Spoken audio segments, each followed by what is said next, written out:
Good morning, African world. You are listening to African Perspective, hosted by Brother Oshi. My name is Jeff Lemon. I'm sitting in from Brother Oshi, and I want to always extend my deepest appreciation for my brother Oshi and his commitment to the liberation of African people.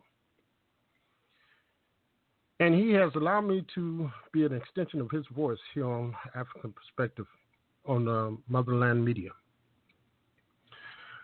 I'm looking forward to this show because we're going to have Dr. Rogers on as a guest. It's in response to a previous show that he had on, and we're going to have a debate about that, or we're going to have a discussion. I like to always appreciate people who are willing to sit down and dialogue and get a better understanding of the issues that we face. I like to think that we should always work toward unity, where there's no room for discourse.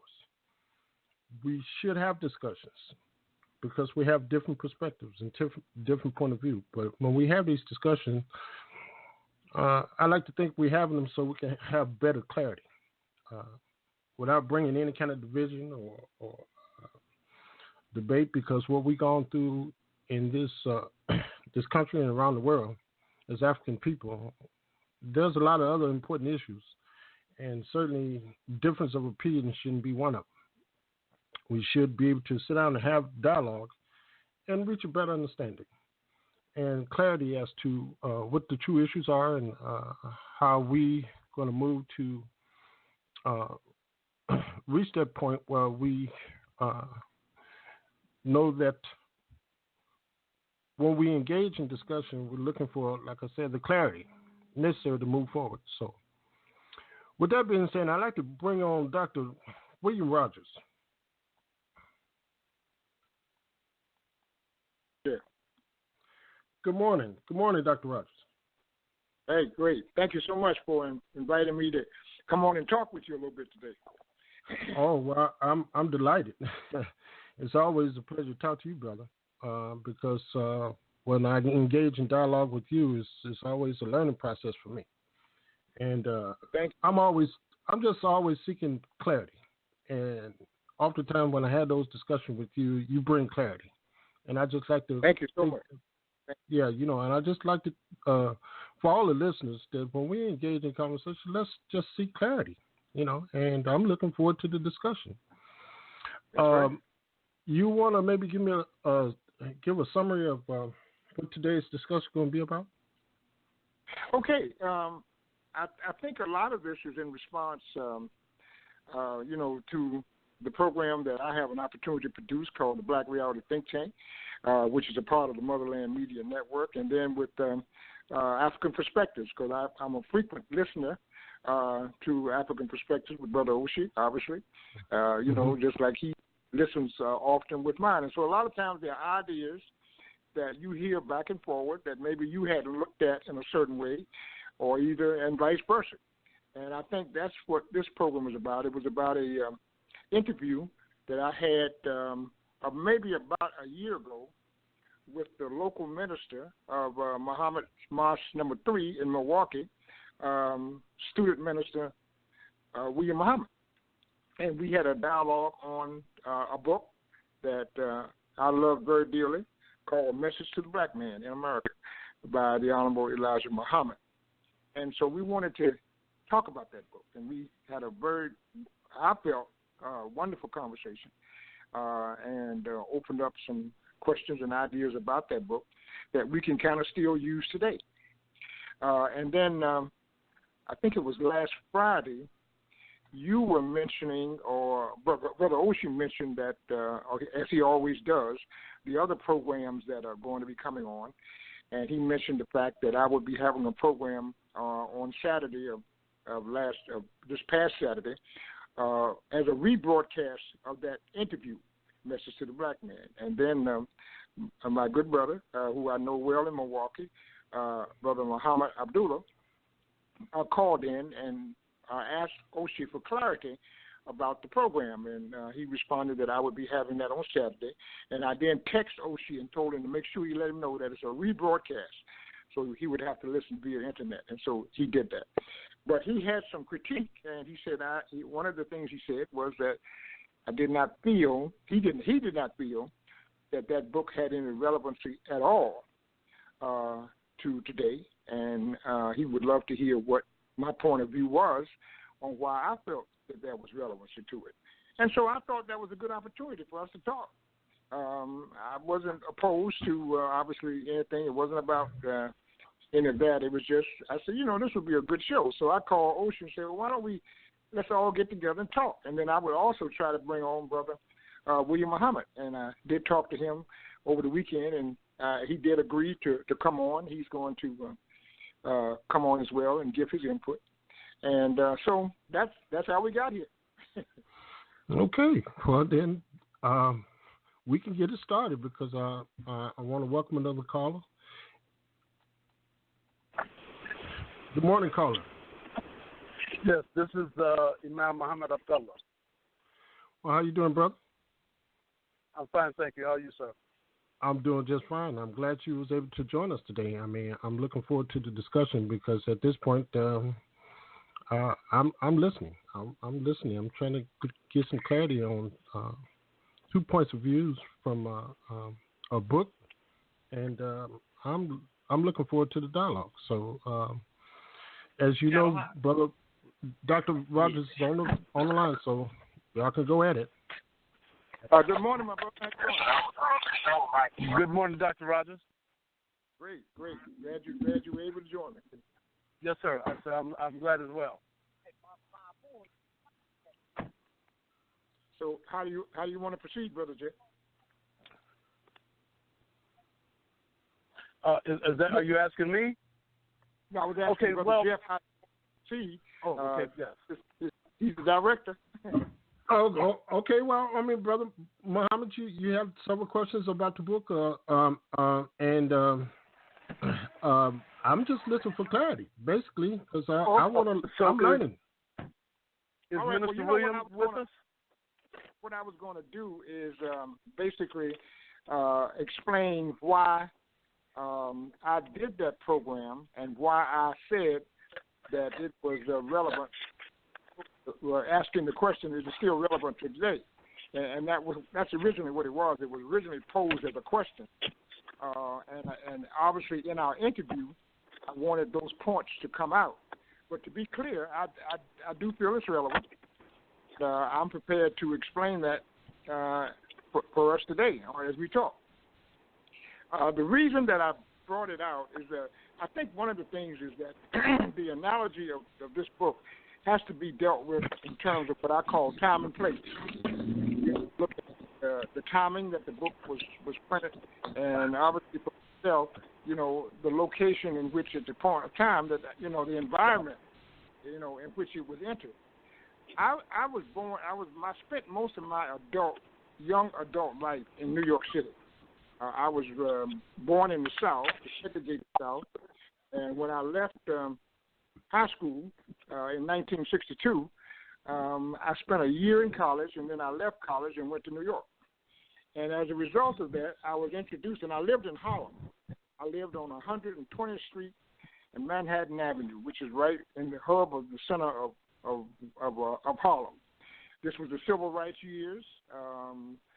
It was a part of the leadership of Martin Luther King, and Malcolm was around. And I remember going down on 7th Avenue, and a lot of times down to Michelle's bookstore, and listening to Brother Malcolm speak in the early years when I first got to New York. And I also remember going into Michelle's bookstore and listening to all of the brothers discussing things and talking about the issues and so forth and so on. That was my first introduction to the Nation of Islam. I remember getting copies of the paper, Muhammad Speaks, and I used to love that paper. I used to love the articles they had in it, and you got to understand, coming out of the segregated South, I went to school, an all-black school, all-black teachers, all-black principal. But however, I never got an introduction about any of this. I do not ever recall hearing any of my teachers from the 1st through the 12th grade talk about Marcus Garvey. I didn't know who that was. And here I have graduated from high school, and I did not know Marcus Garvey. Now, I know Booker T. Washington. We knew Frederick Douglass, W.B. Du Bois, but I had never heard of Marcus Garvey. So anyway, to kind of get through it very quickly, this was an introduction for me. And to hear Malcolm X speak and talk about some of the things he talked about to a 19-year-old kid coming out of the segregated South blew my mind. And to the point that I became hungry. I was like a mad dog for food, so I would hurry up and go downtown to listen to those brothers speak. And then over the years, when Malcolm transitioned, Muhammad Ali used to do it. Muhammad Ali used to speak to the crowds on 119th, and so a lot of times I would go down there just to see Muhammad Ali, but also his message was very similar. And at that point, that's when I was introduced to the book, Message to the Black Man. And one of the things that, as I look back now over the years, and as I've studied all kinds of academic material and all kinds of literature and history about black folk, this book had a specific place because what it did, it spoke to a grassroots mindset. It spoke to those brothers and sisters in Harlem who had those rent parties, who used to drink malt liquor. I mean, they had a thing called homebrew. They used to make that in basements in Harlem. This was the brothers and sisters that put on them zoot suits and all of that stuff, and who lived a very, kind of a prolific lifestyle, but at the same token did not have an awareness of who they are. And so this book addressed some things about that, trying to get them to wake up. I was Christian. I was born and raised Christian in the Baptist church. I went to church every Sunday of my life in the early years. I couldn't miss church. I could miss school before I missed church. So anyway, the point that I'm making is my indoctrination as a young man coming up in the 60s, this book gave me a perspective that I could not get anywhere else. It's not like today. I had not heard of John Henry Clark. Today we got all kind of literature coming at us. I had not heard of a John Henry Clark. I had not heard of even Wallace D. Muhammad. I did not hear of Wallace D. Muhammad until later. And then in later years, I began to understand that connection between him and Minister Farrakhan and Malcolm X and Elijah Muhammad. But the Nation of Islam voice was the only voice of nationalism that I experienced and heard during my young life. And that's what woke me into this book. And then when I finally realized that the book was obviously a compilation of a lot of articles that Elijah Muhammad had written over the years in Muhammad Speaks, and as I began to read some of them, this was making a lot of sense. I began to now understand why some of the things were the way they were. And I must trust you, no other publication in those early years was available to me readily as this publication was, and as the Muhammad Speaks was. You didn't get information. I didn't understand about the white man being the devil or why that might have been called. I didn't understand about the whole thing of do for self. Now I knew the Booker T. Washington program, but it wasn't a program that we were taught in school about doing for yourself. I mean, we were taught to do for yourself, but it wasn't done in that way. So on a grassroots, I needed to hear that as a young man coming up. And this was the only voice that I was able to get, particularly in New York, and living in New York and that lifestyle, and the lifestyle of Harlem. So I'm going to stop there and say that this is where this book has its greatest impact for me. Now, why I think that young people today need to hear this, we can discuss that as we move on. But I just kind of think maybe I just wanted to start there and then let Brother Abdullah go on and kind of respond to maybe some of those things that I said. Yes, sir. Thank you, Dr. Rogers. So I will begin with my introduction to the Nation of Islam. it happened after I had a rather dismal experience in the Milwaukee public school system. As I told Dr. Rogers on Saturday, I feel fortunate to have learned anything because I felt like a fish out of water in school. And it wasn't until I was incarcerated at the age of 17 at Wales School for Boys, and I read the autobiography of Malik Shabazz. And it was life-changing for me. I read that book and another book called Black Nationalism by a Nigerian author who had done a research on the Nation of Islam at that time and was given previously not allowed access to Elijah Muhammad, his family, and members in the community in Chicago, in New York, Malik Shabazz as well. And so from that age of 17, I didn't join the Nation at that time. I didn't join the Nation until I was 20 years old in 1970, a father with 2 children, and my eventual wife. We were going in different directions. And I said something to myself and to her at that particular time that I heard a gentleman named Paul Haggett, who was a former high-ranking member in the Church of Scientology, said. When he was introduced to Scientology, he went home and said to his wife, "If this doesn't keep us together, nothing will." And those were the same words I said to my eventual wife. If this doesn't keep us together, and it did for 10 years. We were married for 10 years, and we became members, and I became introduced to the Message to the Black Man when I became a member. And that book had very high relevance to me up until 1975 when Elijah Muhammad died. And I don't know anyone who was prepared, who was a follower of Elijah Muhammad, and maybe even who wasn't, who was prepared for his passing. And so, but when he passed, Dr. Rogers mentioned Warathaddin Muhammad, his son, inherited the leadership, and he basically came and explained to us things that even if you thought about as a follower of his father, you wouldn't utter out loud. But he basically said or took us to a place where he brought us in contact with the universal Islam, if you will, or the Islam practiced by Muslims all over the world.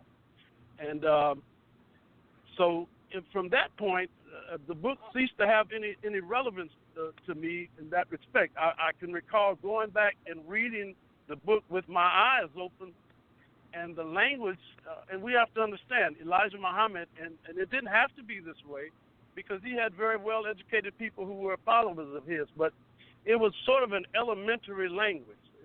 Granted, Elijah Muhammad and most African-American men at that time only had, if they had any education at all, but he only had a 4th-grade education. Now, I don't want to take anything away from his wisdom. He certainly was a wise man, or he would not have accomplished the things that he accomplished. But when I went back and read the book, I just couldn't find any relevance, and I thought, what in the world was I thinking? And so when I heard Minister William on the rebroadcast that Dr. Rogers mentioned in the interview, one of the first things he mentioned about the book that Elijah Muhammad talks about is the reality of God. And when he went about to explain this reality from that context, you know, I thought that does not touch on what I as a Muslim, look to the Quran for the reality of God. And so the idea of God in the Quran, and we call ourselves Muslim, we say we practice Islam, that's where your reality, your paradigm should originate from, and that's where I am today. I think it has a place. I'll say this and then I'll stop. I recently visited the Museum of African American History and Culture in Washington, D.C., and the Nation of Islam has a prominent place there. The entire history is very prominently placed. And I don't know if that would satisfy people like Minister William and people who follow Minister Farrakhan, but I was pleased to see that given that place there. Right. And okay, well, Brother Jeff, I'm sorry. Go ahead. I'm sorry. Go ahead, bro. Go ahead, Dr. Rogers. Okay. And actually, Brother Abdullah, I totally understand what you're talking about, and I know that you are looking at it from a strict position of being indoctrinated into Islam, and I appreciate that. When I came up, like I said, I didn't even know what Islam was, because I lived in the segregated South, and I was basically raised by a Negro community. I lived in Durham, North Carolina. Durham, North Carolina is a bourgeois, middle class kind of community. Light skinned folks run everything, and so we didn't get that kind of information. That wasn't a part of our training. So for me, I think if I would have been introduced to any ideas any more complex than the message to the black man, or in my case, really it was Muhammad Speaks that really got me moving. And because it was Muhammad Speaks that used to get me that got me eventually to read Malcolm X, the autobiography of Malcolm X. I read that at 19, and I like yourself. I was blown out of the water when I read that. I said, I can't believe this is amazing. Well, and I asked myself 100 times, why had I never heard this before? And why did they not teach it? And then there was a brother that owned a bookstore, Lenox Avenue. His name was Brother Leonard 25X. And actually, he was a policeman. He was a New York City police officer, but he was a Muslim. And he had a little small bookstore. It wasn't big as Michelle's bookstore. So I used to go in there all the time and talk to him. He told me the same thing. He said, this is wake-up material. This is stuff to wake up sleeping people. And so therefore you must read it. I have about 6 grandsons, and those 6 grandsons vary in terms of their life and what they do. There are a couple of them want to be thugs. I've got another one that's in college. He's doing well. I got another one that had 2 kids already. So I look at them, and I have made each one of them read excerpts from Message to the Black Man. I invited them over to the house during one of the holiday celebrations. I can't remember which one it was. And I had them read it and tell me what that meant to them. And the responses was interesting. And again, it was a wake-up piece. It was a piece where they had not heard this before, even though, I used to talk about this all the time. It wasn't being driven home to them. They had to get it another way. And sometimes, it's like the old saying goes, you have to bump your head. And once you bump your head, then it wakes you up and makes you start looking at the world around you. And so for me, that's where the relevancy comes in. It's an alarm clock sometimes for brothers who are out here gangbanging, doing some other stuff. I worked in a mentoring program when I was in Milwaukee. And I used to go out to the House of Corrections out there in Franklin. And I used to go out there and talk to some of those youth. And I used to ask them, first one I asked, I said, who is Marcus Garvey? And most of them said, I don't know. I don't know who that is. I said, who is Malcolm X? And then they would say, oh, yeah, that's that Muslim dude, right?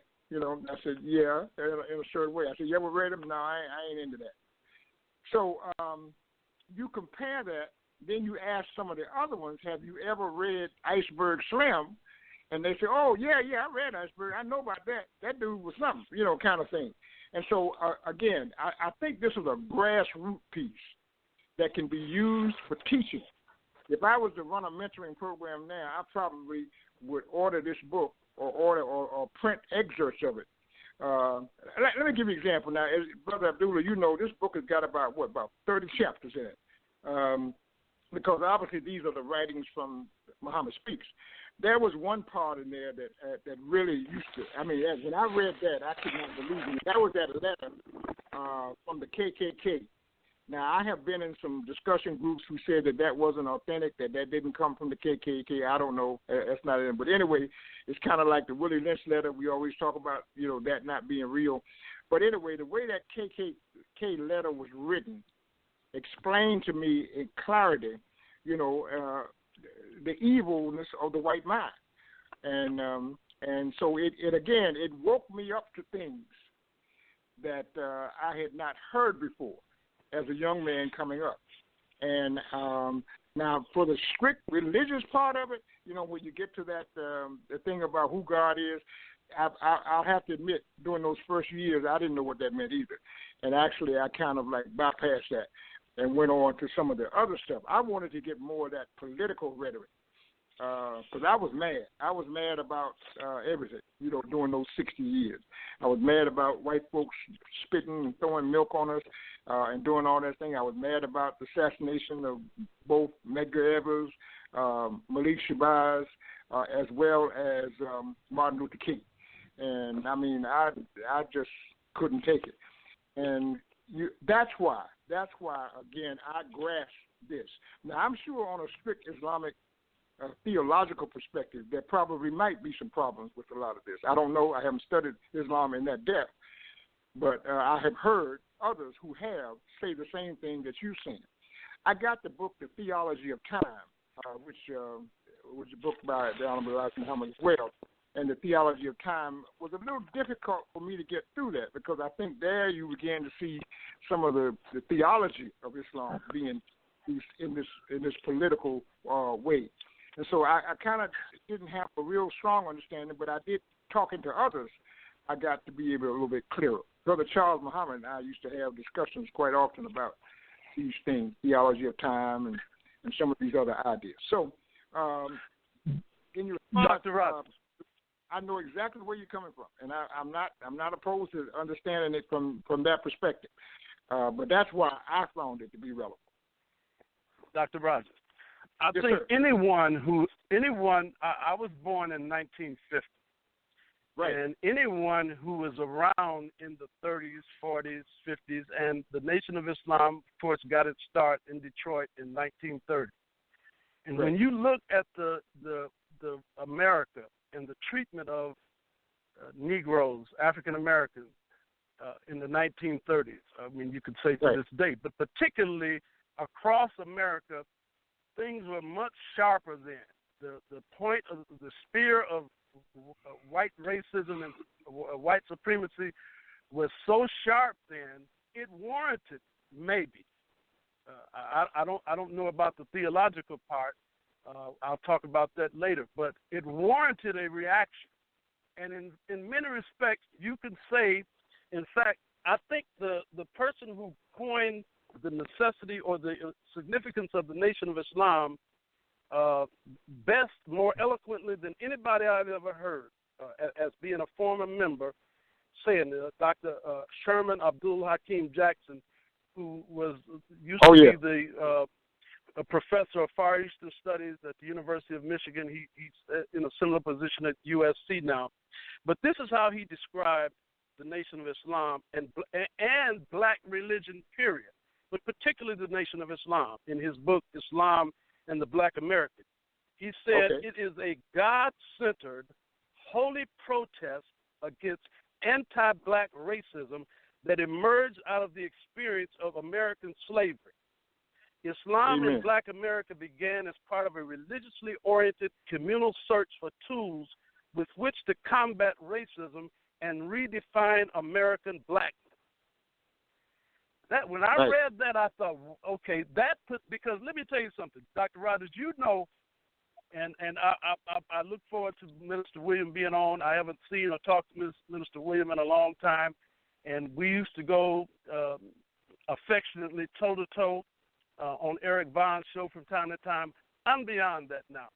I have nothing disparaging to say about Minister Farrakhan, the Nation of Islam, in anybody's belief, because say what you want about America, but one thing you can say on the positive side, some people consider the positive, some negative. In America, because under the First Amendment, you can believe anything you want to believe. Right. I could start a religion tomorrow that says, I believe 5 times a day you should cow dung, cow manure, and clean your face with it 5 times a day. There's proteins in that manure, and you should do that. And as long as the people who follow me, the people that I propagate that to, are adults, not children, not elderly people that are being taken advantage of, you can believe anything you want to be in America. A lot different. I can go in downtown Washington, D.C. or downtown Madison and call Donald Trump, that's the first time I've said his name. I usually call him President Tweet. I can call him any name under the book in Washington, D.C., and nobody's going to bother me. If I go in downtown Riyadh, Saudi Arabia, and say something about the king, let alone Prophet Muhammad, you might as well wave bye to me. So that's what I appreciate that you can practice any religion you want. I have no problem with anyone believing whatever they want to believe. But as an imam, as a Muslim, if you say something is Islam, I am obsessed with authentic. Probably one of the first people that I knew who, when I read it, let me give a lot of credit to my experience in the Nation of Islam. It taught me how to see the okie-doke before it comes. And so when I read the Willie Lynch speech, I said, wait a minute, this sounds too good to be true. And then I researched it, and I confronted people with it. I talked to Oshie. I said, Oshie, do you really think this is an authentic statement? Because the brother who did the research on the Willie Lynch speech, he said that the language in it did not exist back in the time when this was supposed to have been written. Exactly. So that's my concern. People can believe whatever they want to believe. But if you say you're a Muslim and you say something in Islam and Muhammad Abdullah is standing there, I have to speak up. Right, and I understand that. And I mean, for instance, very clearly, Christianity is laden with that kind of mess. In a lot of sense. So people are trying to say certain things happened. Even in terms of looking at the ethnicity of a lot of the characters in the Bible and listening to some of the other interpretations of Scripture, even to the point that Christian theologians attack it. For that. For instance, the brother out of Howard University, Kane Hofeller, wrote a book called Troubling Biblical Waters. And, where he was attacking some of that rhetoric, what in some cases was simply just mythology that was in the Bible that's used to say that this is authentic and this is real. So I agree. That part I definitely agree with you. But that's what was opened up to me when I read Malcolm's autobiography, because from the age of a kid, I knew nothing like you. I knew nothing but Christianity. The difference between me and most Sunni Muslims or whatever kind of Muslim a person calls himself, I made a choice to be a Muslim. In America, in the 19th and 20th century and before, once we were allowed, this religion had been doctored up and handed to us, you didn't have another choice. You were either a Christian or you were a sinner. And so when I read and realized, came to know from reading Malcolm's autobiography in the book Black Nationalism, that the lie, the Eurocentric Christianity, Pauline Christianity represented it, no, I've gotten better with being able to deal with people who believe that way and trying to educate them about a more clear way of or critical thinking or analyzing what they say they believe. But, it's difficult. As my friend Mr. Gerald Jones likes to say, the hardest thing to change is a made-up mind. And so going in with that information, I don't raise my expectations, even if if I'm talking to someone, and I don't ask, say they want to convert to Islam, first thing I ask them is, what religion do you practice currently? What's wrong with what you believe? Because you may find, if it's them people you're talking about, you're going to find them same kind of people in Islam. So you might want to stay where you are. But if you are really interested in Islam, I can tell you what it is and I can tell you what it isn't. But I don't have the ability to guide anyone. That's powerful. I cannot guide anyone. I want to go back. That's my position. Well, I want to go back. I want to go back a minute. Okay, go ahead, Dr. Rogers. I just wanted to go back into a time and place analogy one more time, just to kind of, actually tag on to what you said there, Brother Abdullah. Again, coming up in the segregated South, living in the community that I lived in, which, and I'm not knocking that community. It was a beautiful lifestyle because we all knew each other and everybody loved and cared for each other, but awareness was not available. I remember my parents used to send me to the library. They would make me go to the library every Saturday in the morning for about an hour and a half to 2 hours. If I didn't go to the library, then they wouldn't let me do things like go to the movie or go swimming or anything. I had to go to the library. That was a requirement. And I remember walking into the library and just looking at some of the books, and obviously I didn't know anything else that were interest. I remember reading Paul Laurence Dunbar's portrait that he wrote in what was called at the time the Negro dialect. I remember reading stuff about James Weldon Johnson and all of that. And in my coming up, there were actually 3 books that we were encouraged as young people to read, and they were called the 3 Negro Classics. And you probably remember this too as well, Brother Abdullah. We had to read Booker T. Washington's Up From Slavery. We had to read W.E.B. Du Bois's Souls of Black Folk, and we had to read James Weldon Johnson's The Autobiography of an Ex-Colored Man. They were called the 3 Negro Classics. You would not be allowed to graduate from high school if you had not read the 3 Negro Classics, which were called that at the time. And so my intellectual development was being developed out of that kind of reading. When I walked into Michelle's bookstore for the first time in my life, 19 years of age, just coming out of A&T College in Greensboro. I just spent 1 year. I didn't graduate at that time. And I walked into that bookstore, and I saw books up there that said stuff like The 5 Negro Presidents, the 100 Amazing Facts of the Negro, a book up there about black Moors. And I'm saying, I mean, this was like, I like walked into a Alice in Wonderland kind of thing. What the heck is this? And I remember walking around, and I guess the brothers in there saw me kind of confused, and they said, "What are you eating?" I said, "Where did these books come from?"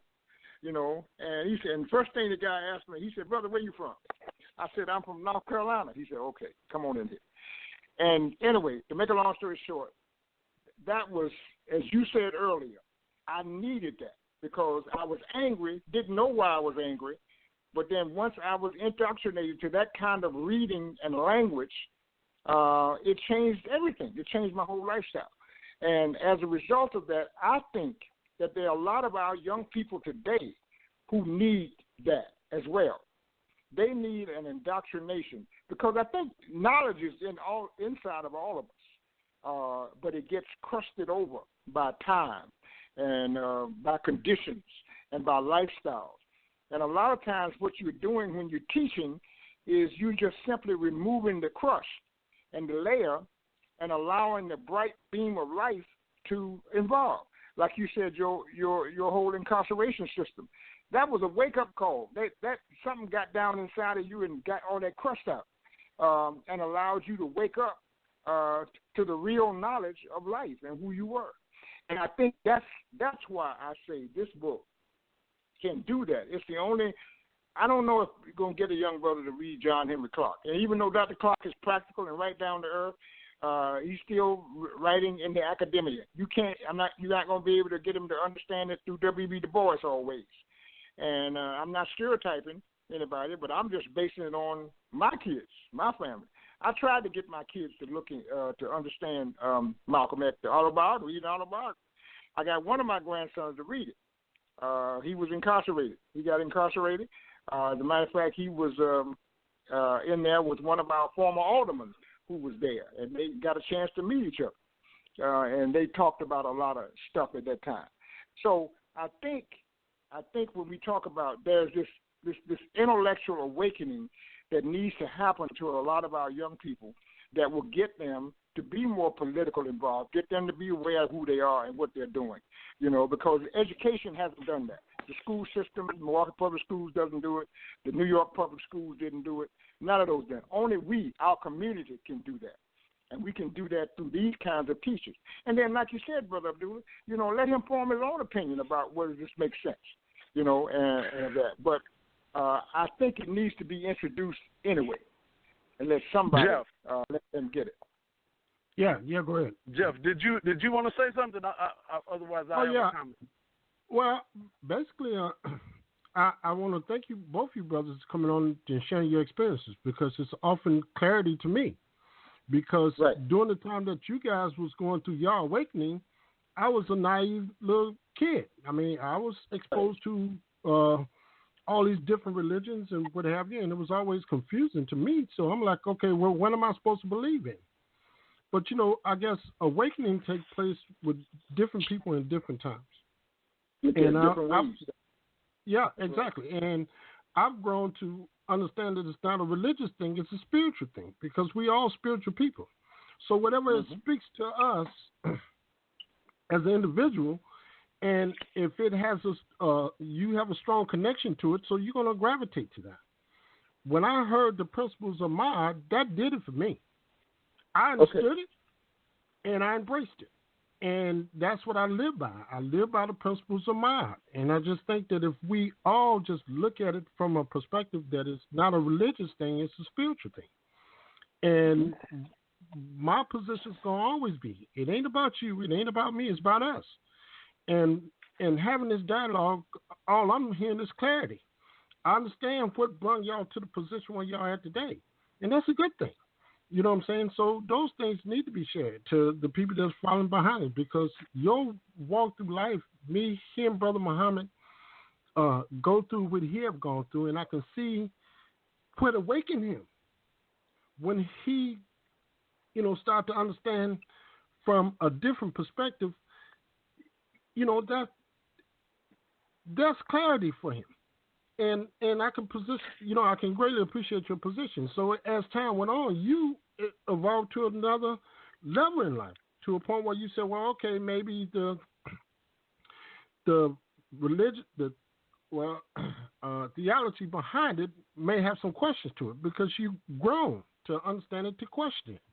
And that's okay, because then even to question it, you're looking for clarity, and you're looking for a better understanding. At least that's what I get. So allow me to say, I will say this in terms of relevancy, and obviously the Nation of Islam has some relevancy for some young men today. They're different. The members of the Nation of Islam that I see today, they're similar, but they're, I think, very different under Minister Farrakhan than under Elijah Muhammad. One of them being, we used to have to sell 300 Muhammad Speaks newspapers a week. And at that particular time, that was not an easy thing to do. It hardened my skills as a salesman. It hardened my skills as a person in terms of being able to deal with people, interpersonal relationships. But, man, the abuse that you had to suffer when you just walked up to someone and said, Muhammad Speaks, sir, ma'am, get that. You were called every name in the book, and because of your training, you couldn't come back and talk to those people like, yes, sir, ma'am. Have a nice day, sir. Have a nice day, ma'am. So, and we had to knock on doors. I like to hang out on the corner in the shopping centers because people got money and they're moving and you can move around. But the training was knocking on doors. I don't even see Jehovah's Witnesses knock on doors anymore. They got a stand and they sit downtown Milwaukee or Madison, and they stand and they sit in a chair, and you walk by, and if you're curious, you can buy one if you want to. So the time is very different. But evidently, the Nation of Islam, Message to the Black Man, has some relevance today, maybe for young people like Dr. Williams described his grandsons, and for people who are black nationalists. I am not a black nationalist. Islam does not promote any nationalism. Pan-Arabism, any kind of nationalism is against it. Now, do you have Muslims who do that? Yeah. One of my favorite scholars is a brother named Dr. Bilal Phillips. If you criticize Dr. Bilal Phillips, I don't have a problem, man, because first thing, I know him, so there's nothing you can tell me about him. But if you stamp on the Pakistani flag, I don't care how much Muslim, they'll lose their mind. So for nationalists, and I came across in preparation for this, a definition of a nationalist, and each of you can tell me whether you agree with this. It says a nationalist is a person who shares or ought to share a common heritage of language, culture, and religion, and that its heritage, way of life, and ethnic identity are distinct from those of other groups. Nationalists believe that they ought to rule themselves and shape their own destinies, and they should therefore be in control of their social, economic, and political institutions. I have no problem with that. I want the same thing as a Muslim. I recognize that, as I told Dr. Rogers on Saturday, if you grew up in the 30s, 40s, 50s, 60s, 70s, even until the 80s, Islam in America had a black face. Since the repeal of the Origins Act, legislation that Ted Kennedy and another person co-sponsored and Lyndon Johnson signed, there have been a wave of immigrant Muslims coming all over the world. And so these Muslims come to the United States. They got mosques in the suburbs. There are 10 masjids in metropolitan Milwaukee. There are 3 in Madison. All of them are majority immigrant and indigenous African-American Muslims. We are like second-class citizens. I wish I could have a discussion with Minister Farrakhan. I would say, listen, brother, really, with all due respect, if you look at the people who identify themselves as Muslims, we need the unity that you're talking about. I don't know about the theology. I don't know about Yaqub's history. I heard Minister Williams recount Yaqub's history and the making of the white man, and I thought, that's straight out of L. Ron Hubbard's science fiction playbook. But if that's what you want to believe in, fine. There are aspects of mythology in the theology of Islam I don't buy it. I know what to hold on to and what to let go of. And as I said on Oshi's show Friday, some Muslims believe when Donald Trump was at the Wailing Wall, I researched what's on the other side of the Wailing Wall. It's called the Barak Wall. And what is a Barak? A unicorn-looking, horse-looking figure, a female face with a horse or a donkey rear end. And some Muslims believe Prophet Muhammad flew from Mecca to Medina, from Mecca to Jerusalem, and from Jerusalem up before the throne of Allah, literally. I'm not wrapping my mind around that. I don't believe for me to be a Muslim, I have to believe that. But if most of these immigrant Muslims, that's what they swallow, hook, line, and sinker. So that's Muhammad Abdullah. Okay, brothers. Well, I like to stick with the tradition of the show. We're at the top of the hour, so what we're going to do is we're going to take a small break, and we'll be back, and we'll have finished this discussion. And we'll have this discussion on the side. So hold on, brothers and sisters. Hold on. Good morning, African world. You are listening to African Perspective, hosted by Brother Oshi. My name is Jeff Lemon. I'm sitting in from Brother Oshi. And I want to always extend my deepest appreciation for my brother Oshi and his commitment to the liberation of African people. And he has allowed me to be an extension of his voice here on African Perspective on Motherland Media. I'm looking forward to this show because we're going to have Dr. Rogers on as a guest. It's in response to a previous show that he had on, and we're going to have a debate about that, or we're going to have a discussion.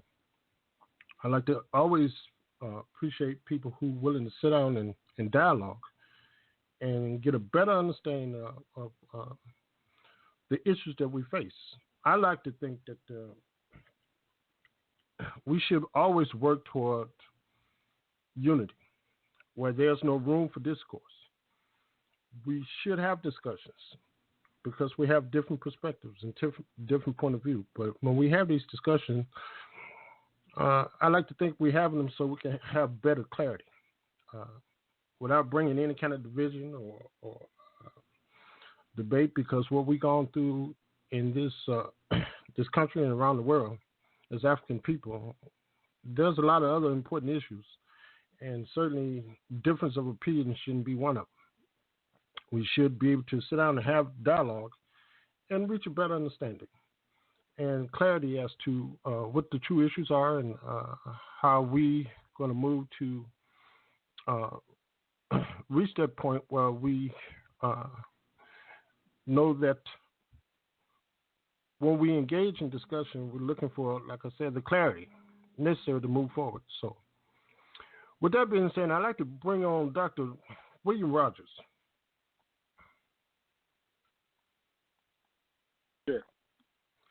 Good morning. Good morning, Dr. Rogers. Hey, great. Thank you so much for inviting me to come on and talk with you a little bit today. Oh, well, I'm delighted. It's always a pleasure to talk to you, brother, because when I engage in dialogue with you, it's always a learning process for me. And I'm just always seeking clarity.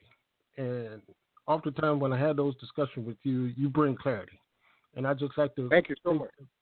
Yeah, and I just like to for all the listeners that when we engage in conversation, let's just seek clarity, and I'm looking forward to the discussion.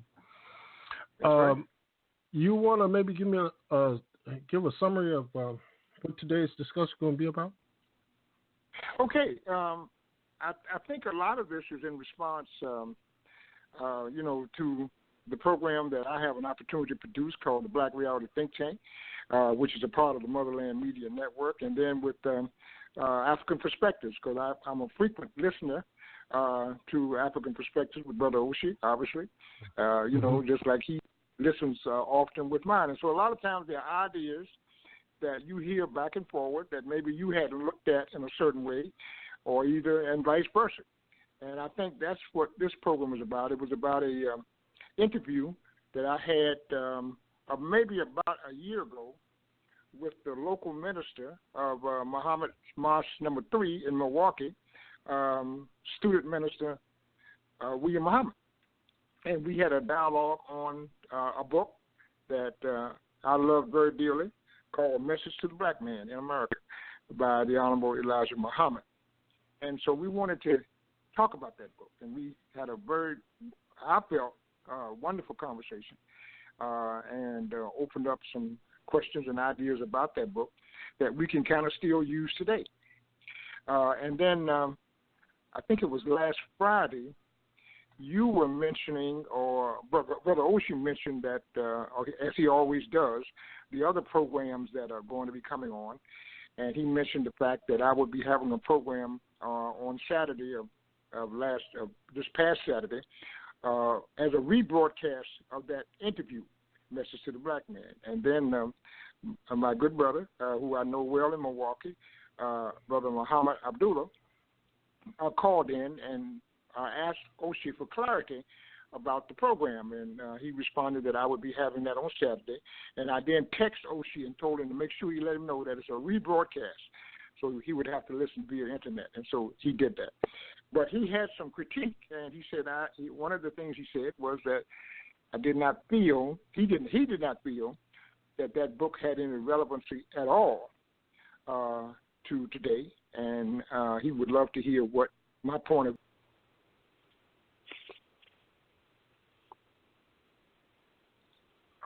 Okay, brothers and sisters, I'm back with you. Okay, African Perspective, on Tuesdays, we have,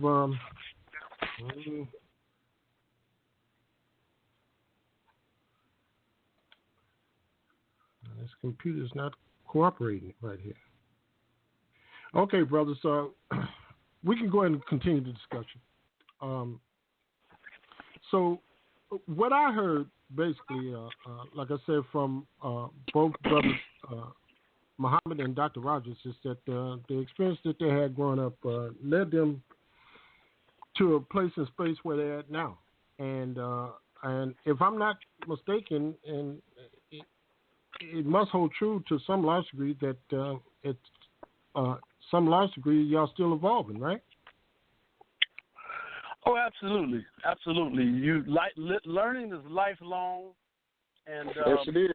They say the value of a cup is its emptiness. If you fill up a cup, then you can't get anything in it. So I always like to consider my cup half full, and for everything you think you know, there's somebody above you who knows more, and somebody who knows less that you can learn from. That's right. Exactly. Learning is from the cradle to the grave. Absolutely.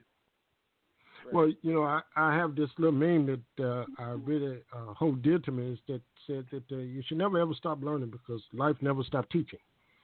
And that's right. That's what we all need to embrace, because then we all share different experiences and right, and it molds, and molds and shapes our being. Those different experiences. That's why I really enjoy this conversation today, because I'm learning something. And it's interesting because some of the things that Brother Abdullah has mentioned, I've always felt that, but I, just had not heard it from outside. Because obviously very clearly, I embrace Oliver Elijah Muhammad's objective and what he was trying to do in the time frame in which he was trying to do it. But there's a lot of stuff in there I don't understand. I don't understand Wallace Farad Muhammad. I don't understand the nature of that. Not from a strict theology sense. I don't understand in Christianity all of the total surrendering to, for instance, Jesus' mother, Mary. Why was she an icon? It's a lot of things you're still not clear about. But at the same token, I take what I can use, and I use it, and what I can't use, I leave where it is. It's like that, that song Bobby Blue Bland used to sing years ago. He said, "Take it where you find it, or leave it where it is." Yeah. Dr. Rogers. Yes, sir. Here's something, and I don't know if you've not heard from Minister William, but I think for me, this was my journey. I remember when Wallace Dean, who eventually became Warith Dean Muhammad, the name Warith in Arabic means inheritor. So he basically transposed that name Wallace that he was given, and someone said that originally the man intended for his name to be Warith, but that they couldn't pronounce it, and so it became Wallace. But then when he, became the leader, he changed it back to Warith, and that's understandable, because when I became a member of the Nation of Islam, I used to spend a lot of time around one of the early ministers, not the first minister, Sultan Muhammad, who was a relative of Elijah Muhammad. I don't know if by blood or by marriage, but Minister Baker Donahue was the second minister after Sultan Muhammad, and then it was Minister Milton, and then Minister Henry, and then Elijah Muhammad died during Minister Henry's reign as minister of Mosque number 3. But we used to go by, and they called Elijah Muhammad Mahmud. Now, what they were actually trying to say, or the name was Mahmud. But they weren't worried about Arabic grammar and pronunciation. So, as people coming up from slavery, that's what it was. But I think for someone to really understand two aspects of the Nation of Islam theology, number one, you have to go back to its roots. And no matter what anybody wants to say, the roots of the Nation of Islam are the Ahmadiyya movement that started in India in 1889 under Mirza Ghulam Ahmad. And from there, after India was partitioned, one half being solely or exclusively somewhat for Hindus in India, although there are millions of Muslims still there, the other half was partitioned and created the state of Palestine. The man that they called W.D. Farad, or he had many aliases, he came out of the Lahori branch of the Ahmadiyya movement in Islam, is what it was called. And the first person to come here from the Ahmadiyya movement came in around 1920. His name escapes me right now, but it's well documented. But this man that came, who became W.D. Muhammad, you have to look at him in the light of Father Divine, and the sort of soil that religion that existed in the late 1800s and early 1900s, where men were calling themselves God, prophets. Right. And so this man came to Detroit. Now Oshi asked me Friday. He said, "Muhammad, tell me, did this guy W.D. Farad or Muhammad Abdullah?" And I'll get to the Muhammad Abdullah part in a minute. He said, "Did he say he was God in person, or did Elijah Muhammad say that?" I said, "Oshi, according to the first split that occurred in the Nation of Islam before Malcolm, it came about primarily, there were other people, but one of the primary individuals was a gentleman named Khalat Muhammad, who was Elijah Muhammad's brother. And Khalat and some other people, when Elijah Muhammad started saying that man was God and I'm his messenger, they were like, we never heard him say that. And so that became the first split. But this man with these Ahmadi roots, you just cannot look at the Nation of Islam, whether you want to look at it from the black nationalist standpoint or the religious, theological, or mythological standpoint. As I heard Oshie say Friday, Malcolm used to say, and I don't know who originated the quote, history best rewards all research. So if you really want to understand the Nation of Islam, which some people don't, some people are stuck on black, and that's all they want to hear. I'm not that kind of person. I want to know. And go ahead. And that's the deal with all religions. Even Christianity has a different root than what they teach. And no doubt. You're right, and you have to look at that historically to kind of better understand. Brother Abdullah, I want to ask you a question a minute, which I haven't, sure. which is a lesson for me. I haven't clearly understood this either, and I do plan to get more into it. Where does Noble Drew Ali come into this equation with the nation, the Unaya movement? Because, all of these were contemporaries. Unaya, yes, Nation of Islam, Moorish Temple, all of these were operating at the same time. Where does Noble Drew Ali come in there? I've heard a lot of mythology about I'm holding in my hand right now the book that's promoted by the Moorish Science Temple of America called Moorish Science Literature, and I've researched and studied the Moorish Science Temple of America. You rarely run into someone who identifies as presently as a Moor or more in the Moorish science unless you go to Chicago, Detroit, or in jail. That's generally where you run into these individuals. But the individuals, Marcus Garvey and Noble Drew Ali, all of the people you name, including the guy who said his name was W.D. Farrar, Elijah Muhammad, all of them were influenced by those two individuals. Now, if you recall Malcolm's story, his father, even though he was a Baptist preacher, he promoted the ideals and the philosophy of Marcus Mosiah Garvey. And so you have pictures of Elijah Muhammad. There are some of the earliest pictures of him. He's wearing a fez, a red fez, just like the one I'm looking at Noble Drew Ali wearing. And the reason why I had this with me for the program is with regard to the relevancy of Message to the Black Man.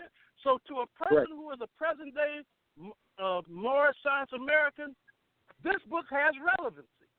Outside of that, I don't know so much. But he certainly was a forerunner in terms of introducing the idea of Islam. And the story I like about Noble Drew Ali the most, and I'll end with this, hopefully if I answered your question, is when he made a trip abroad, I believe, to Egypt and Morocco, he fell in love with Morocco, and he came back to the United States, and he wanted a charter similar to what the Prince Hall Masons had gotten when they were denied entry into the Cajun white racist Masonry Lodge. They got a charter from England to do the Prince Hall Masonic Lodge. He wanted to do something similar in regards to Islam and with a connection to Morocco. And they said, I believe it was President Hoover said, well, go right ahead. He said, but you will have a harder time trying to turn this Negro around that we fashioned into shape here in the United States than you would to fit an elephant with a pair of pants. Well, that's very interesting. What I'd like to do is there's other callers, and I'd like to maybe let some callers in with either questions or comments. So I'm going to go to 7244. Welcome, caller. Welcome to African Perspective. Peace, love, and Black African power to everybody. How you brothers doing this afternoon? Pretty good. How you doing, Brother Shabazz? How you doing? Fine, thank I'm you. I'm doing great. This is a great discussion.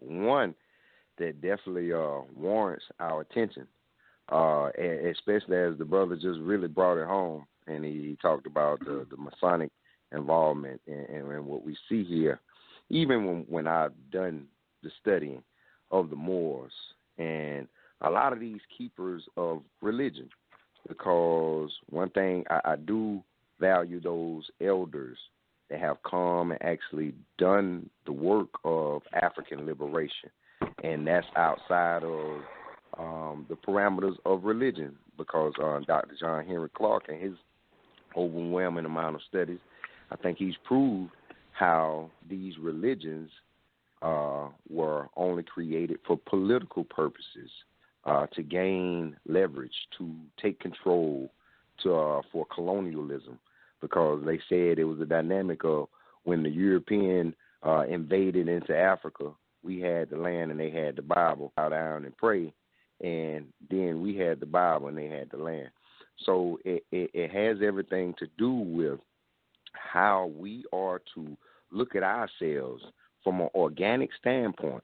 Even with a lot of the Moors would probably be, out of all the ones that you guys named, I'm going to say more of the originals, the organic ones.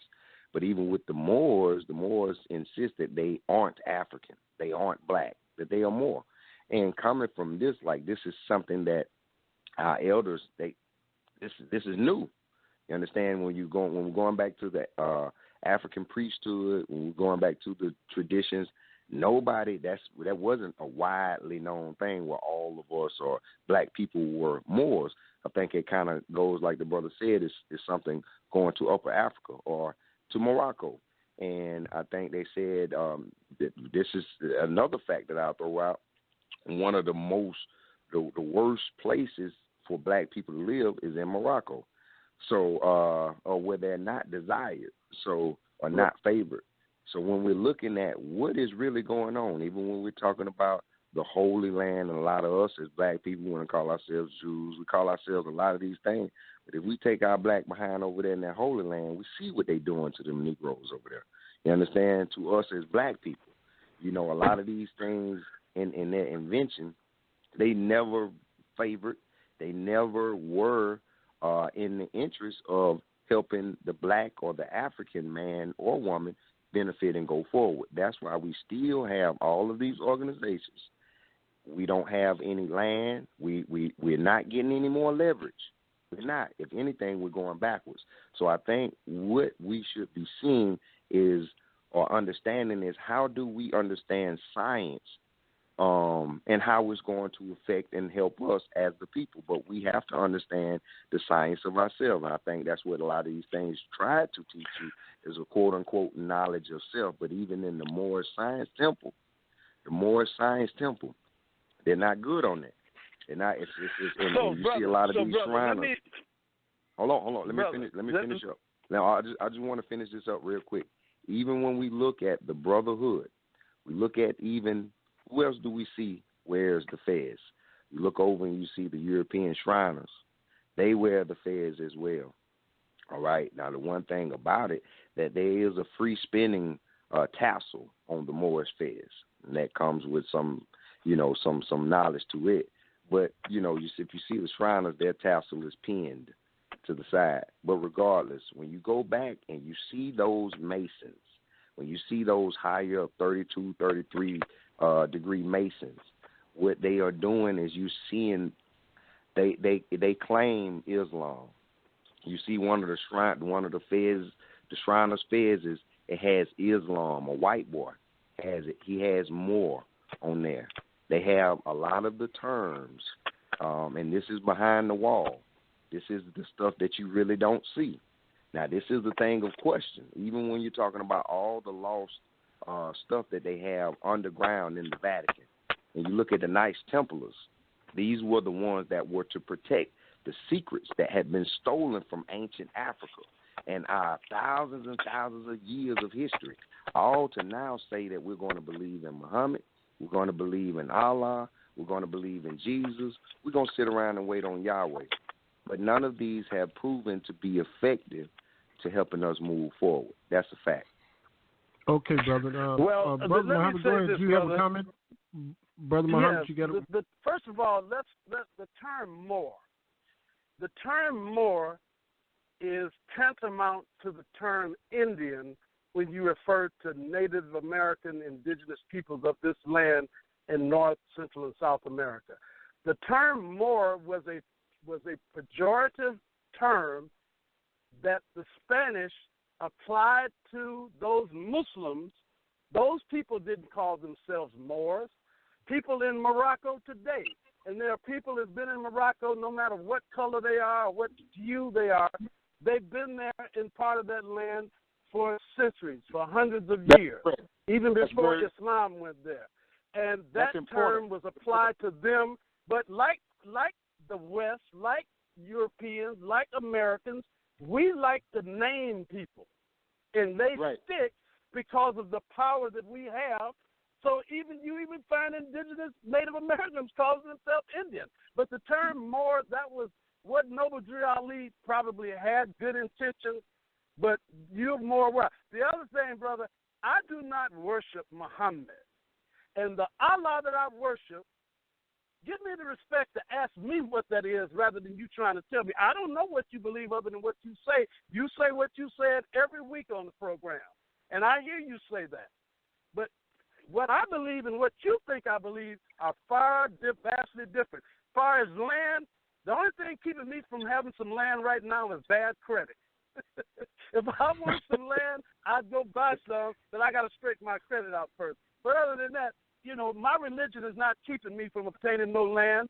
And if I was going to buy some land, it'd be right here where I live and where I've been most of this time, unless somebody invites me to the motherland and say, hey, brother, you got this plot here for you when you come. And I've only received one of those letters like in my life, and that brother's living in the Sudan. His name used to be Richard Damon. I don't know what his name is now, but very often I'm amazed at how people try to explain what I believe right in front of me, talking about me behind my back in front of my face. No disrespect, brother. Yeah, okay. Well, Dr. Rogers, I'm gonna let Dr. Rogers chime in, and there's no discourse here, and it's about understanding. That's right. That's what we're here about to do, is try to understand, because once again, we all take a different path in life, and we all going in the same direction, but we just take a different path. And that sometimes come in different forms and different opinions, but it's about clarity. Let's try to understand, So it is about facts, Brother Jeff. Yeah, of course, certainly. That's what you're looking for, the clarity and the facts about what's going on. Yeah, so there's some things that there's some facts that's being uncovered by everybody. But then how do we examine those facts to come to a reasonable conclusion that what is actually true or what is actually false?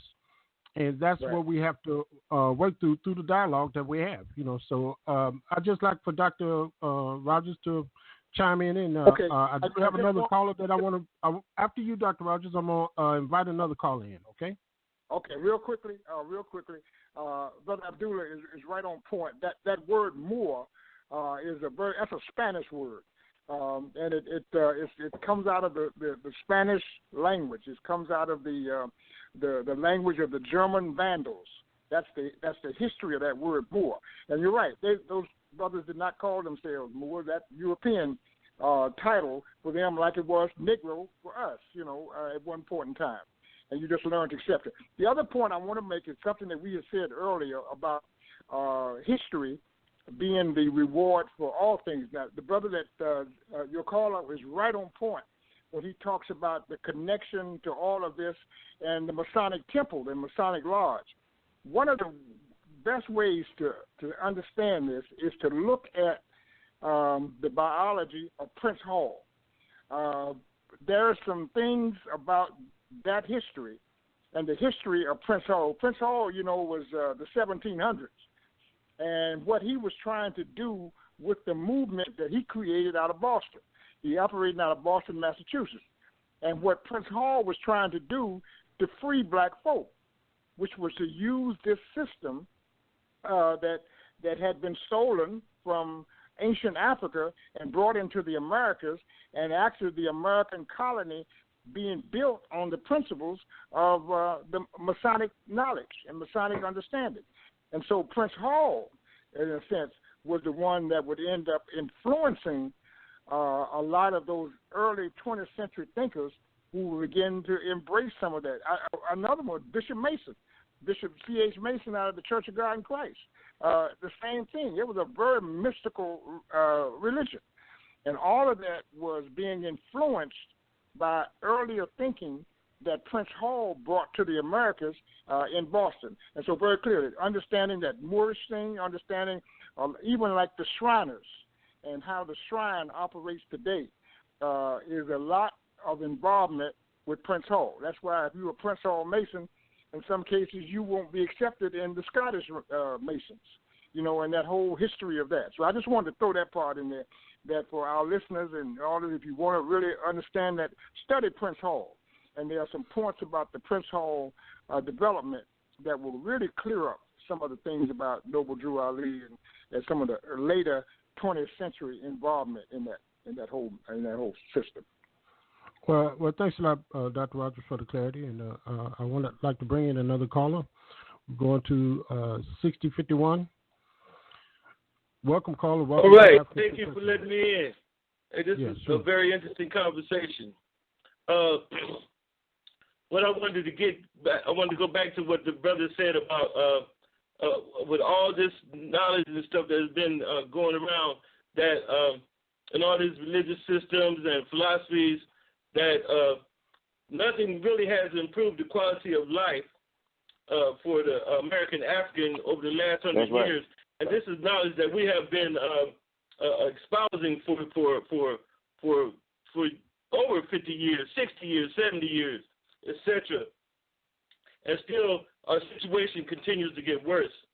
But I think that when we talk to each other, and I think that regardless of what our circle is, that we're all working for the improvement of the quality of life for American Africans and Africans around the world.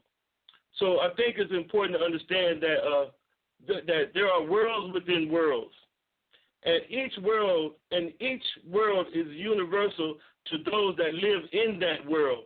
So for a Muslim, their belief system should be applied universally. For Christians, they try to apply it universally, et cetera, around the thing. So all worlds, though, exist in one world. There's one world. There's one universe. And there's worlds within worlds.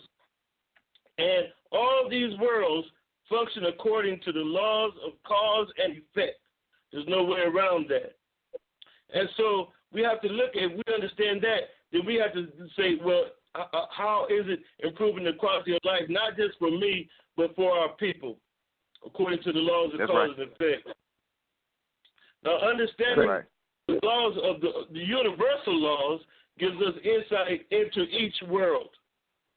And at the same time, we've got to understand there's one God and there are many gods. But we have become confused because since the Europeans began to invade Africa and influence our thinking, all the worlds kind of got mixed up.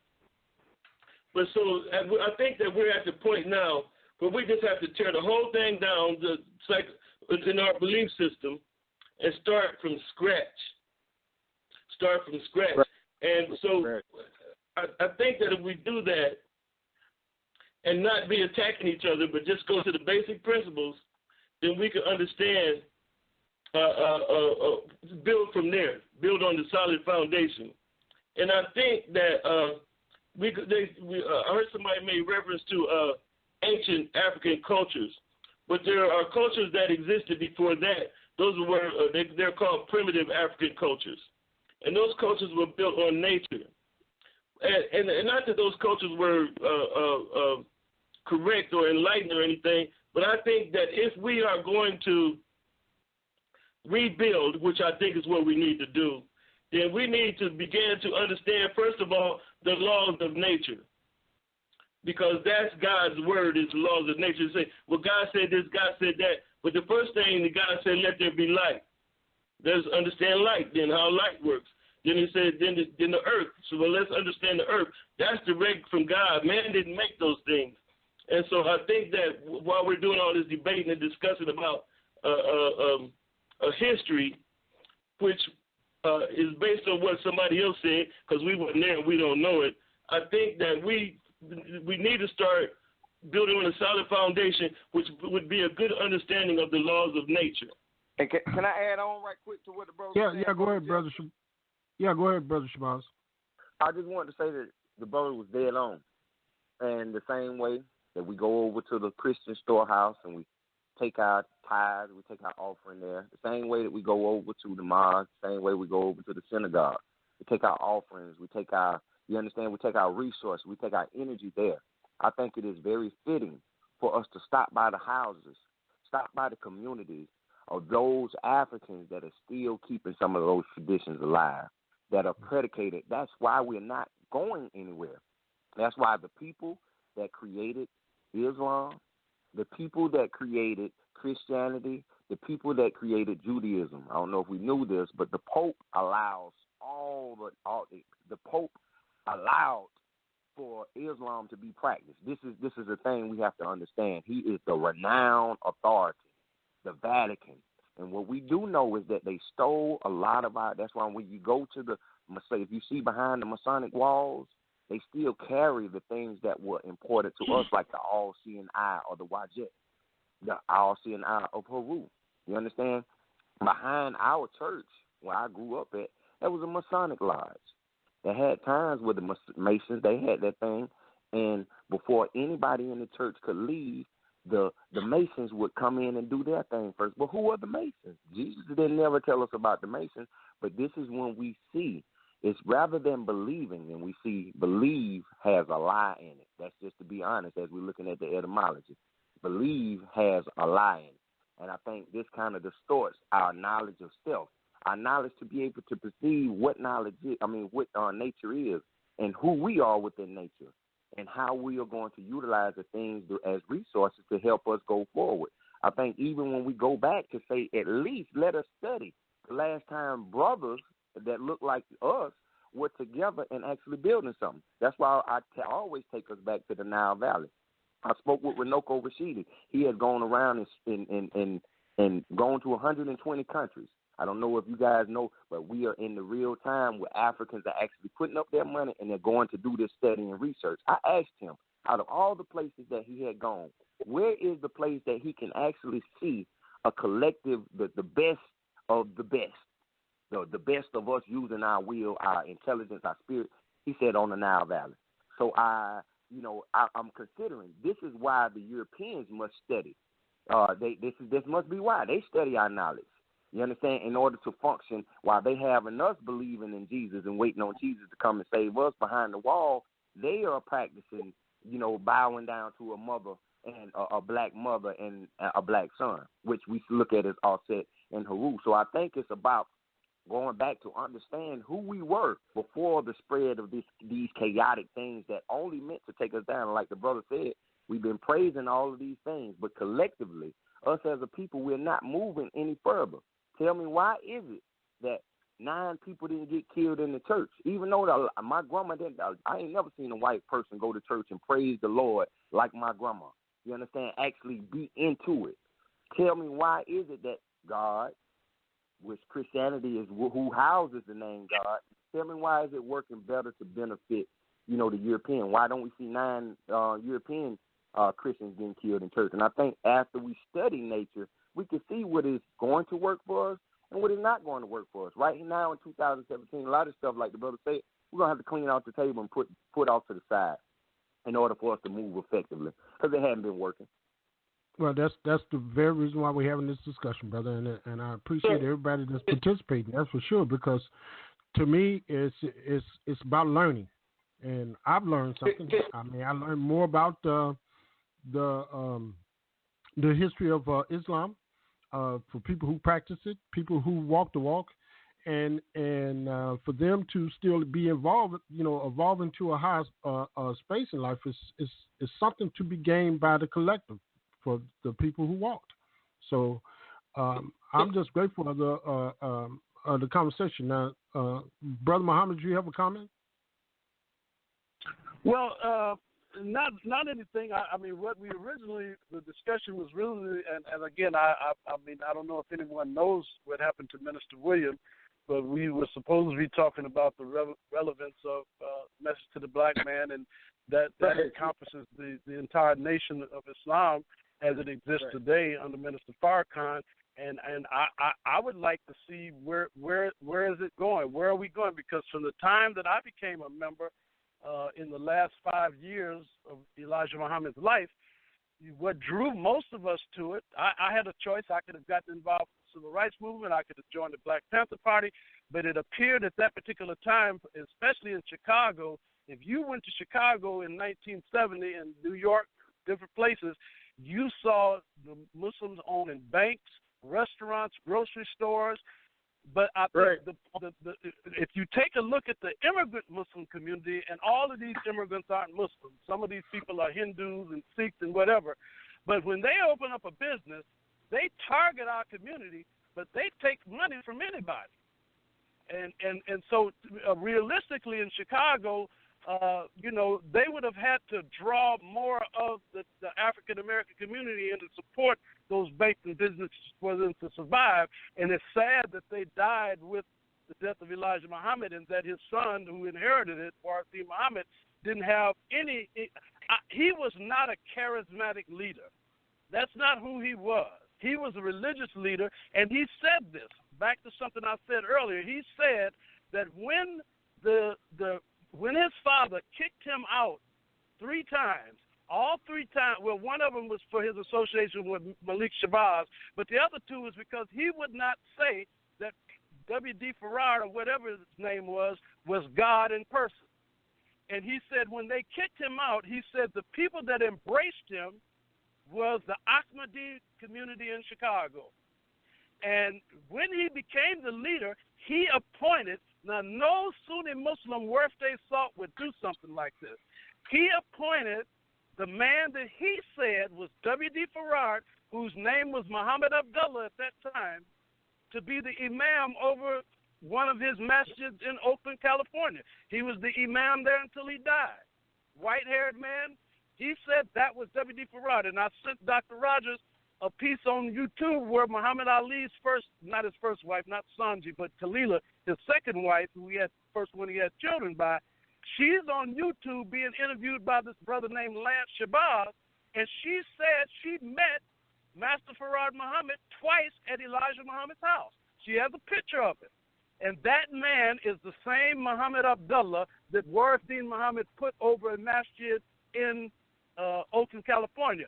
No person who identifies as an Ahmadi can even go on Hajj. They go.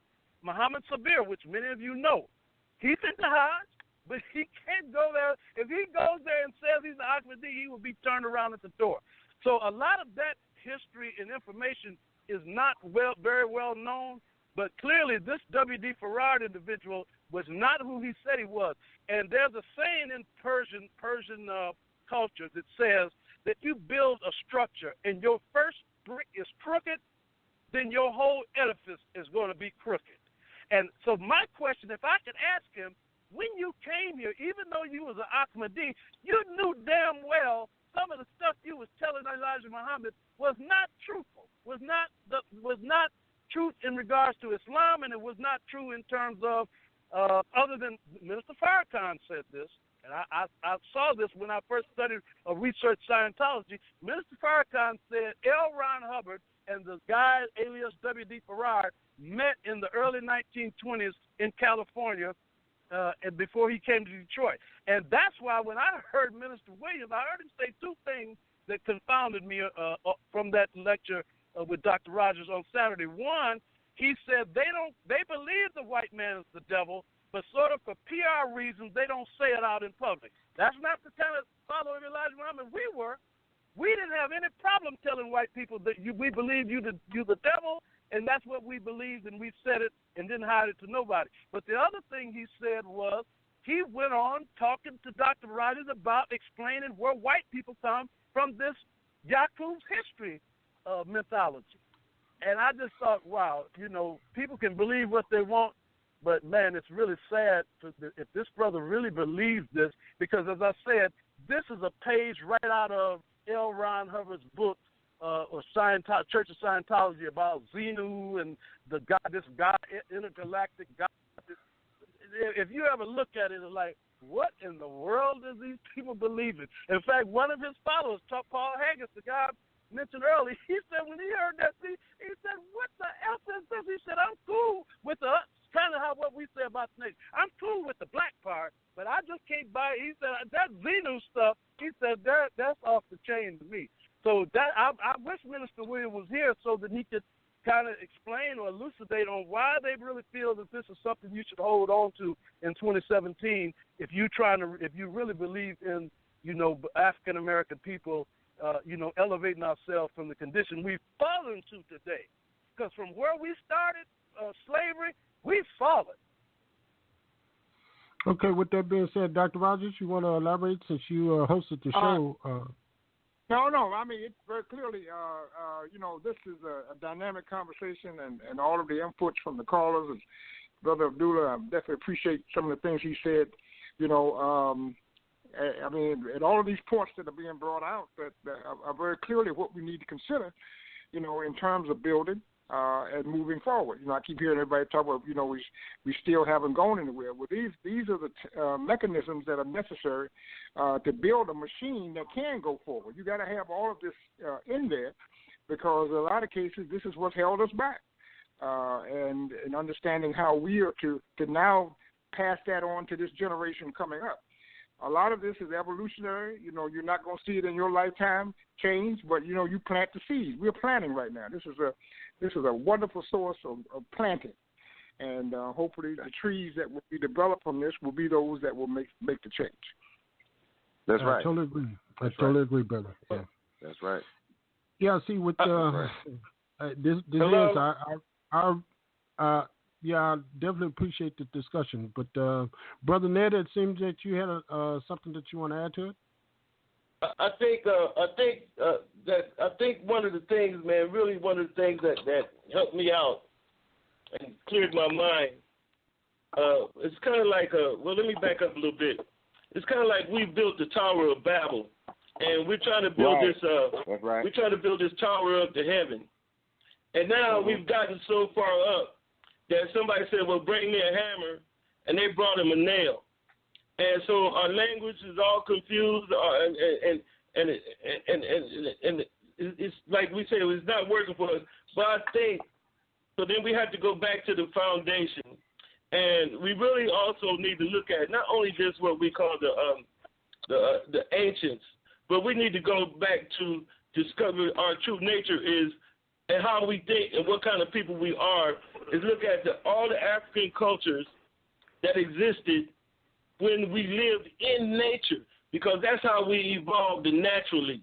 And those are called the traditional African cultures. And from the traditional African cultures, that's where Kush, Ghana, Songhai, and Mali, all those evolved into that. From all those cultures coming together, those were the epitome. Then from there, the Europeans started to come in, and the language the belief systems got all mixed up and all of that. So I think that we have to start all over again. We have to understand the laws of nature and how that works. If to the wildebeest, the lion is the devil. So each one of us was given our gift, and right now we've lost ours, and that's why we are suffering, because we're not thinking like African people anymore. We're thinking like the invaders thought. And so our thoughts are not working for us. What's working? Can I ask a question? Yeah, go ahead, Brother Muhammad. Okay, so here's a question when I hear what's the narrative that I'm hearing now, is that we somehow have an expectation that is born out of the European slave experience, who, when they brought us here, they had no regard. We were not a homogeneous people in Africa. Some of us got along, some of us didn't. But they brought us here and forced us into a way of life because they wanted one definition of us. Here we are, somewhat out of that experience, and we expect to come together in a homogeneous way with irrespective of our differences. But when we look into Africa, there are people in Africa, in Egypt, for example. But do you know who Sayed Qutb is? He's a martyr. He is a rock star in Egypt. They will say, well, those people aren't the real Egyptians. Well, if they aren't the real Egyptians and they never left there, how can we be real Africans mixed up as we've been here in the United States? I'm not saying it's not a lofty goal, but do you really think we're going to ever come together as a homogeneous entity based on the experience that we have in the past and how we are today amongst each other? I don't think that's true. I don't think that's true of any group of people. No, okay. I don't think that's true of any group of people. I don't think we should expect us to act as one, like the ants do. You know, they act as one culture, and all of them are. I don't think we can function on that level. But there are similarities and differences between all of us. And if we could understand the similarities, then we could also begin to understand the differences, and at least work together on those similarities. Okay, well, this is what I just give me a moment here. I mean, this is what I think. I mean, there's 4 basic principles of mathematics. You got add, multiply, subtracting, and you dividing. I just prefer to deal with people that know how to add and multiply. Agree where we agree, and let's move forward in that. No, we're not going to be harmonic, but then that's our nature to be that way. If we find somebody who don't want to, be harmonic with us, then those are people we have to not deal with. I often like to use different scenarios, and we roughly got about 12 more minutes left in the program. But then I like to say this, and I try to use analogies to at least put people on the same page. And one of the ones I do like to use, if everybody just on the phone call, if we're locked into an airtight room and we only have air supply for 30 days, we all have to come to the same mindset, is to say nobody should say anything unless we talk about how we get out of this room. And that's what our situation is. We don't need nobody talking about something that doesn't hold no relevance to the situation of us getting out of that room. Right. And that's how we have to operate. So we have to be able to understand. We just deal with people that know how to add and multiply. And what this program does, for me, is bringing people together to be able to discuss their differences and understand that regardless to how we got where we at, what we have in common is each other. It ain't about you. It ain't about me. It's about us. Let's operate out of that principle. It's about us. And regardless to any kind of religious or any kind of theology that may comes up that's different from somebody else's, how do we elevate ourselves? How do we evolve to get past all the things that we have been through in this country and around the world? So that's what I'm committed to do. And I'm just, once again, grateful to Brother Oshie for allowing me to be an extension of his voice here on this program. And I just want to be able to do just that. It's just to bring a little harmony between all of us. So go ahead, Brother Shabazz. You got about 30 seconds.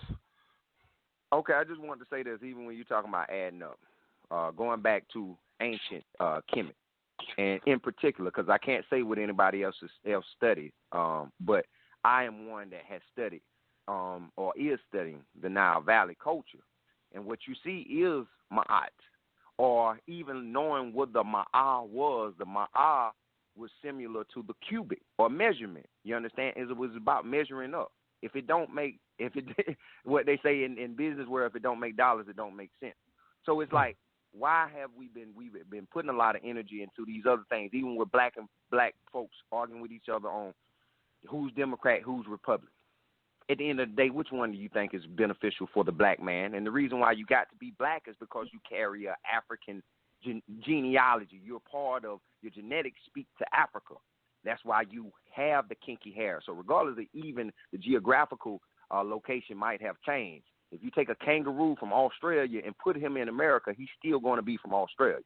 I think so. By us going and trying to run away, why we are in a situation where now Farrakhan is embedding himself with the white folks of Scientology. You understand? Even though they are ones that promote the religious thing, And I'm just talking about with us going back. They said it's an African proverb.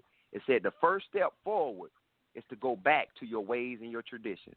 Without culture, we're not going nowhere. And within culture, you have to have people that are unified. You got to have that within any culture. That's what the Masons do. They have rites of passage, and they have been very functional at running this world for quite some time. They don't just let anybody in.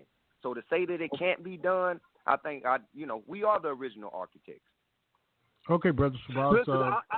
Brother Muhammad. I'm at a friend's funeral, and I have to go inside because they've asked me to speak.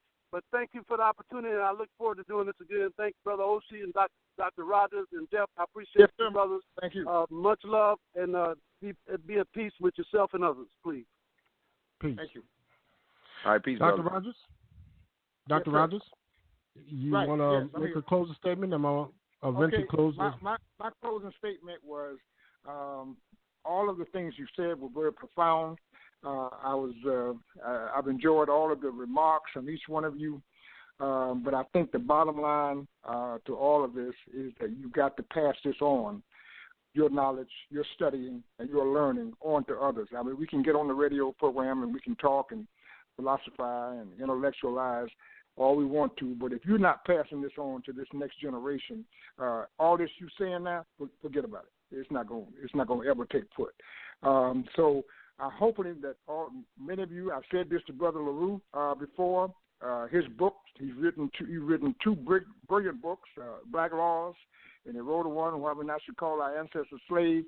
Those books need to be taken somewhere on a Saturday afternoon and bring some of them young brothers from 14 to 17 in there, pass that book out to them and start doing some serious teaching.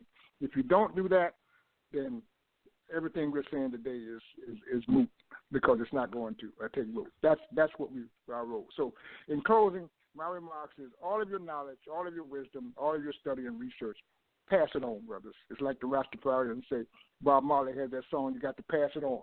Pass it on. Yeah, I totally agree. And that's what we're here for. At least that's the reason why I'm here. I'm just trying to help navigate us all coming together because with us, it shouldn't be no discourse. We can have discussions, we can have debates, but the bottom line of it is how we evolve to a higher place in today's history, and how does we start that path toward regaining who we are as African people. And I'm committed to doing that, and I'm sure Brother Oshie with the African perspective is dedicated to it. And once again, I just have to extend my deepest appreciation for Brother Oshie for allowing me to be an extension of him on this radio program. And we roughly got 5 more minutes left in the program, and I like to just always stay in the tradition of this show. And the way Brother Oshie usually end the show is he usually quote Brother Stephen Biko.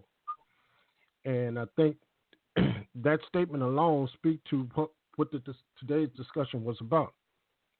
And it just says that the greatest weapon in the hands of the oppressor is the mind of the oppressed.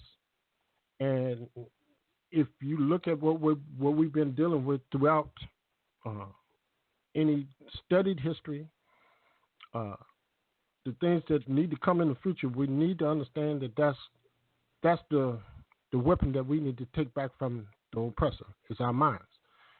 Find out who we are, and let's get back there, and let's do that with love in our hearts, a desire to find ourselves back on the world's history, and to a point where we define who we are. We don't allow any kind of theology, any kind of religion, those things that separate us. We got to find our way back together. Go ahead. Somebody's knocking on my door. Okay, well, once again, brothers, we come to the end of the show. I appreciate all the people who participated, and appreciate you, hopefully, thank you. Yeah, so hopefully, sometime in the near future, we can do this again. and we come here for a better understanding, and that's what I'm looking to see. Is, more understanding, and how do we come together as a collective? Because then, I just, by me having a mechanical background, I understand what takes place when you put that key in the ignition and you turn that key, and everything that in that process. The reason why you're able to get in the car and go from point A to point B is because everybody's playing a part. All these parts are working together to achieve one goal, to move, go from point A to point B, and that's what we need to do. The reason why that's able to occur because the pistol rod is not arguing with the rock arm. The exhaust system is not having a discussion with the spark plugs. So those are things that we have to understand. So, it's part about understanding, and that's what we're looking to do. It's just to be able to do a little bit more understanding. So with that, brothers and sisters, I hope you guys have a wonderful day and a wonderful week. And let's just continue on reaching for understanding. Peace. So with that, brothers, peace. Y'all have a good evening, a good day. And we'll continue this discussion on certainly at another time, place on African Perspective. Thank you. You're welcome.